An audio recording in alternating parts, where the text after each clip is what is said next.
Shalom, jemaat Tuhan, jumpa kita kembali renungan harian tanggal 28 April 2020 yang akan menjadi bahan pembacaan kita, yang akan menjadi renungan kita hari ini terambil dari Perjanjian Baru, Yakobus 4 ayat yang ke-13 sampai ayat yang ke-17.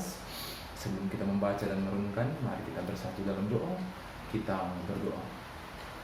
Terima kasih ya Tuhan, sepanjang penyertaan Tuhan, sepanjang hari ini kami percaya ya Tuhan, kekuatan Tuhan memampukan kami untuk melewati hari-hari kami ini Tuhan.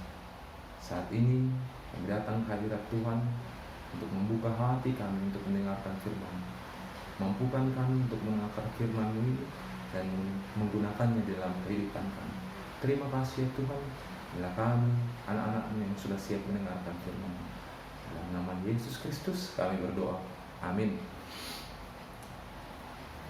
Yakobus 4 ayat 13 sampai ayat yang ke-17, atau dalam bahasa Karo Yakub 4 ayat 13 sampai ayat yang ke-17 begini bunyi firman Tuhan.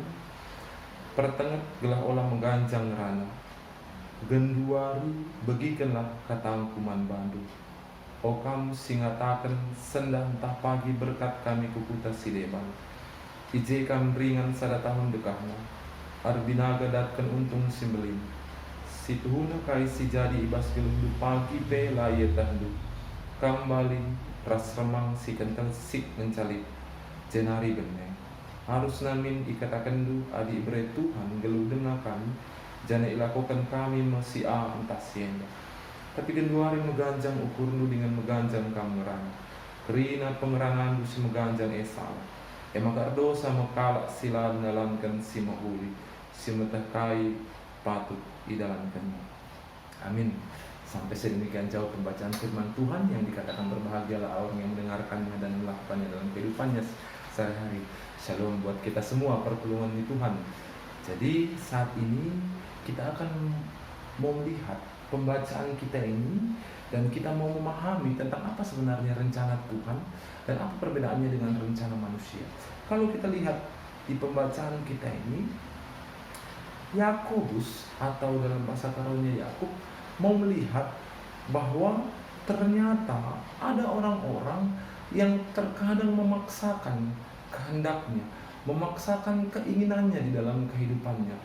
Terkadang karena keinginan daging, dia tidak melihat bahwa kehidupan ini bukan hanya milik pribadinya, bukan hanya kemampuannya untuk bisa mengatur apa yang terjadi dalam kehidupannya, tapi ada kuasa yang lebih besar, kuasa yang lebih kuat yang mengatur kehidupan ini, walaupun dengan kepintaran, dengan kemampuan, dengan kekayaan yang ada di dalam diri manusia, pengaturan itu tidak mampu dapat terjadi ketika yang punya kuasa itu tidak turut campur di dalam kehidupan kita.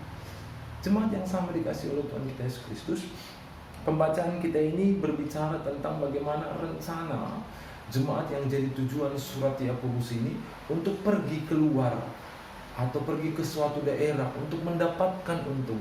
Tentu itu adalah sebuah rencana dalam kehidupan orang, setiap orang memperoleh untung, memperoleh hasil dari pekerjaan. Tentu setiap kita pasti menginginkan hal-hal itu. Tapi ternyata seperti yang dikatakan Yakobus, manusia boleh berencana, tetapi ada rencana Tuhan yang lebih hebat daripada itu. Rencana Tuhan yang mungkin terkadang tidak dimengerti oleh manusia. Dan hal itulah yang terkadang membuat dilema atau terkadang membuat kontroversi di antara manusia dan Allah. Manusia mempunyai rencana, dan rencananya tentu adalah sesuatu yang baginya mendatangkan kebahagiaan dalam kehidupannya. Tapi kemudian dia berjumpa dengan rencana Allah yang terkadang itu tidak seperti yang diharapkan, dan terkadang membuat kita jatuh ke dalam persoalan-persoalan. Tapi Yakobus saat ini memperlihatkan kepada kita bahwa terkadang seperti itulah rencana Allah di dalam kehidupan ini. Tidak selalu rencana Allah itu mengikutkan apa yang diinginkan oleh manusia.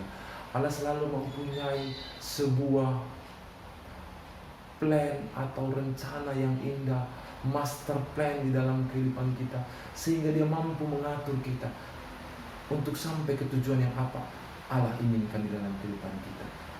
Olehnya, jemaat yang sama dikasihi Tuhan kita Yesus Kristus, hari ini kita mau diingatkan untuk mau kembali mengingat atau mulai kembali berbicara ke dalam hati kita, berbicara pribadi lepas pribadi dengan Tuhan. Apa sebenarnya yang Tuhan inginkan dalam kehidupan kita? Apa yang sebenarnya Tuhan sedang rencanakan di dalam kehidupan kita? Dan kita mau Tuhan menguatkan kita untuk selalu menerima rencananya, walaupun terkadang rencananya tidak sesuai dengan apa yang kita harapkan. Sama saat ini seperti yang kita rasakan. Mungkin tahun 2020 ini begitu banyak rencana yang sudah disiapkan kita, baik itu rencana untuk keluarga, untuk anak, dan sebagainya, untuk rencana pekerjaan.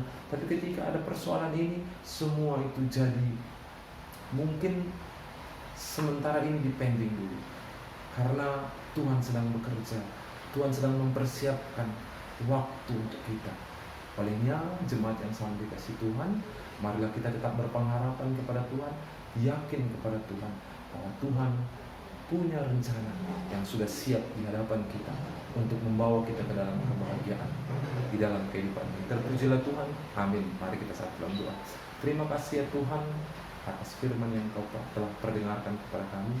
Kami tahu bahwa ada rencana Tuhan dalam kehidupan kami, tapi terkadang rencana Tuhan berbeda dengan rencana yang kami pikirkan dalam kehidupan kami. Olehnya Tuhan, mampukan kami untuk mengerti rencana Tuhan dalam kehidupan ini, sehingga dengan begitu ya Tuhan, kami percaya rencana Tuhan bisa nyata dalam kehidupan kami. Terima kasih ya Tuhan. Nah, doa dan permohonan kami dalam nama Yesus kami berdoa. Amin.